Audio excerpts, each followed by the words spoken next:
Halo guys, assalamualaikum warahmatullahi wabarakatuh. Terima kasih yang udah stay sama channel ya Ajisam Official guys. Semoga kalian sehat. Berkabar kalau untuk kita semuanya, gimana kabar kalian guys? Kita doakan teman kita yang masih sakit, semoga Allah sehatkan. Teman kita yang masih berjuang di rumah majikan, semoga juga Allah finishkan ya guys ya. Ya finish tergantung kalian ya guys ya. Makanya luruskan niat bekerja, sudah nanggung datang ke Hongkong gitu ya, wis bekerja baik-baik. Terus juga teman kita yang masih kekurangan makan di rumah majikan, semoga diberikan kebahagiaan yang lain ya guys ya, seperti sehat gitu ya, amin. Teman kita yang lagi bahagia jangan lupa bersyukur ya guys ya, amin. Kayak disam kayak tukang obat. Kayak itu seneng gitu kalau mendoakan orang gitu ya guys ya, karena membangun semangat yang positif ya kan. Iya, urusan dikabul ya Allah gitu ya, tapi kalau kita mendoakannya ikhlas, bahagia ya, semoga kebaikan untuk kita bersama ya guys ya, amin.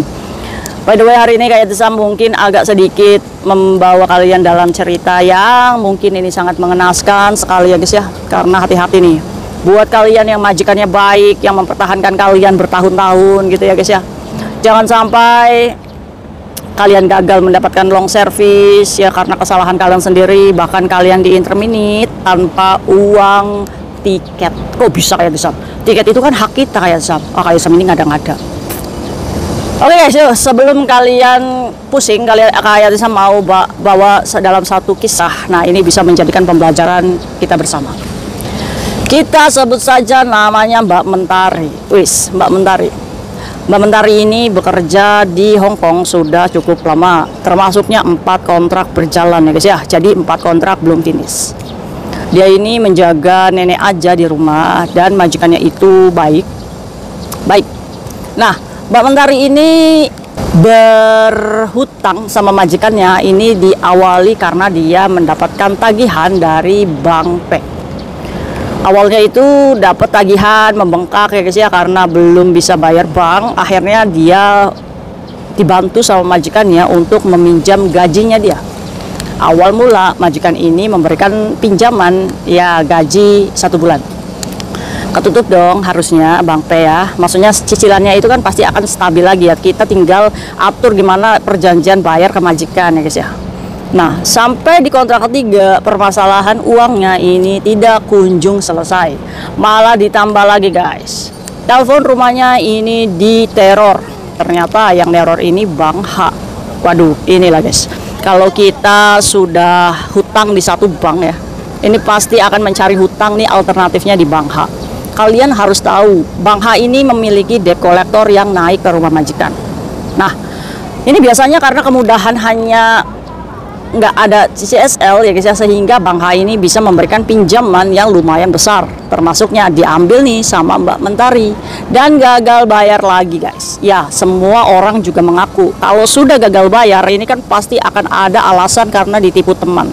Wallahualam ya guys ya, entah itu memang ditipu teman atau karena untuk menutupi rasa malu kita kepada majikan, iya kan? Ayo, yang jujur itu hati kalian guys. Jadi kalian benar-benar ditipu atau memang alasan aja nih dipakai teman padahal uangnya habis kena sendiri. Kayak Sam itu bongkar aja. Ya karena kayak gitu guys, karena kita ini tipikal orang yang nggak mau jujur dengan diri kita sendiri. Kita ini sok-sokan bisa membayar padahal kita ini udah nggak bisa bayar gitu. Iya kan? Akhirnya guys, yang dilakukan Mbak Mentari ini mengecewakan majikannya lagi, karena majikannya ini nggak mau pusing yang kedua kalinya ya guys ya. Kamu ini udah nggak bisa bayar loh Mentari, ini 2 bank, kamu ini bayarnya caranya gimana?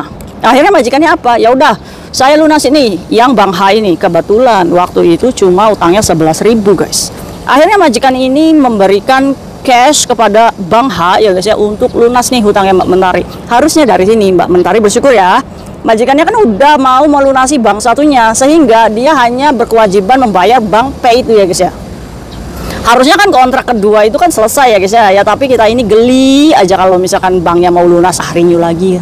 Inilah kenapa hutang itu menjadi kecanduan untuk kita, karena kita berpikir ya nanti kalau udah mau lunas kita dapat uang gede lagi, ya kan? Nggak mau proses, kalian itu suka instan. Oke guys, akhirnya ditutuplah Bang H, sehingga utangnya Mbak Mentari ke majikan ini sebesar 16.000 dolar Hongkong, 32 juta ya guys ya. Ini majikan udah baik nih. Nah, akhirnya majikan ini ngomong, ya udah kamu kontrak kerja sama saya lagi ya, nggak apa-apa deh hutang kamu dicicil. Akhirnya karena Mbak Mentari ini nggak bisa keluar dari rumah majikan karena dia punya hutang ya guys ya. Ya wis, jadi akhirnya ditanda tangan lagi kontrak keempat. Nah, di sini konfliknya. Di mana kita ini ya guys ya, nggak bisa langsung memprediksi majikan itu selalu baik gitu ya guys ya. Ada aja ujiannya, ya kan? Di mana majikan ini udah nggak percaya sama Mbak Mentari ya guys ya.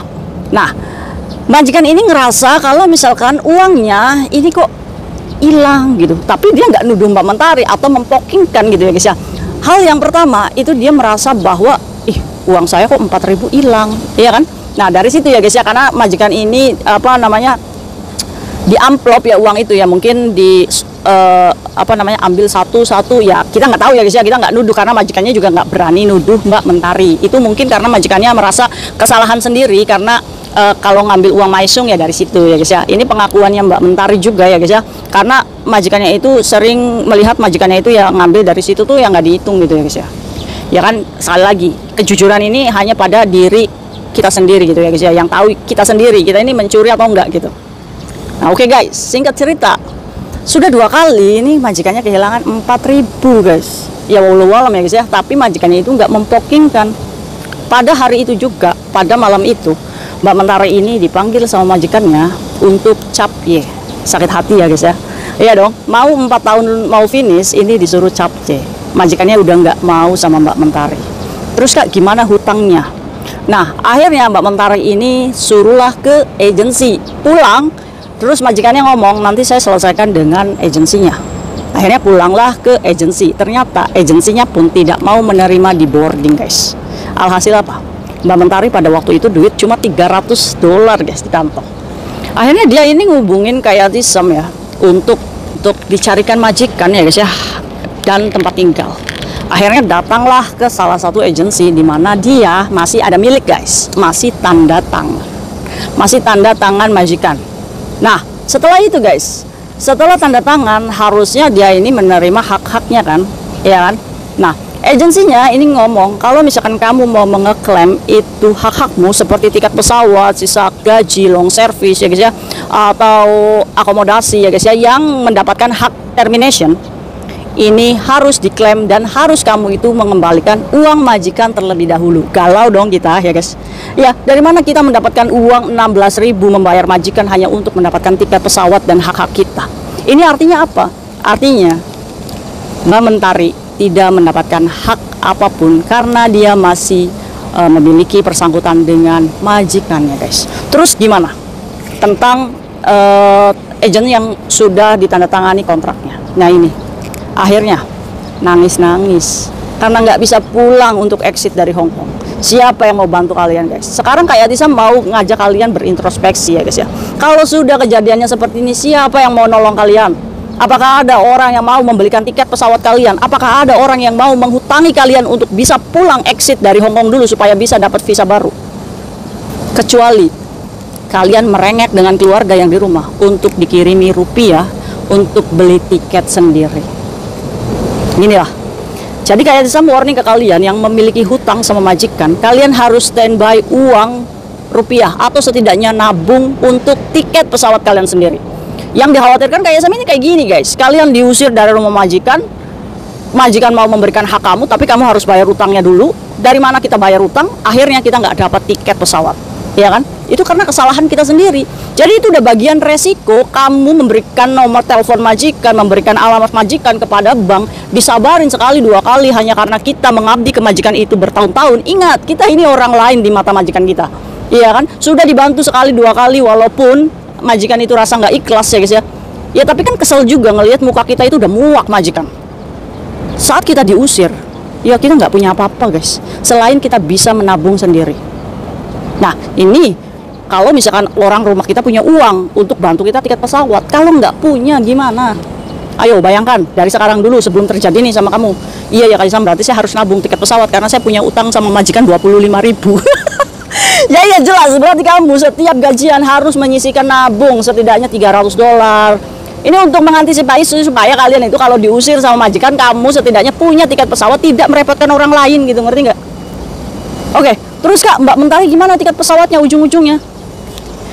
Ya ujung-ujungnya ya mau nggak mau ya guys ya, karena kayak Tisam juga udah ngerasa nggak enak sama agensinya ya guys ya, karena ibaratnya kayak Tisam udah minta tolong ya sama agensi untuk dicarikan ini majikan baru sudah tanda tangan, ya otomatis Kak Isam itu harus ngomong sama agensinya untuk menalangi dulu tiket pesawatnya.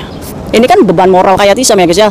Ini Kak Isam punya tanggung jawab ke agensi gitu ya, dimana Kak Isam juga harus benar-benar memastikan kalau Mbak Mentari ini datang lagi ke Hong Kong dengan cara hidup yang benar ya guys ya.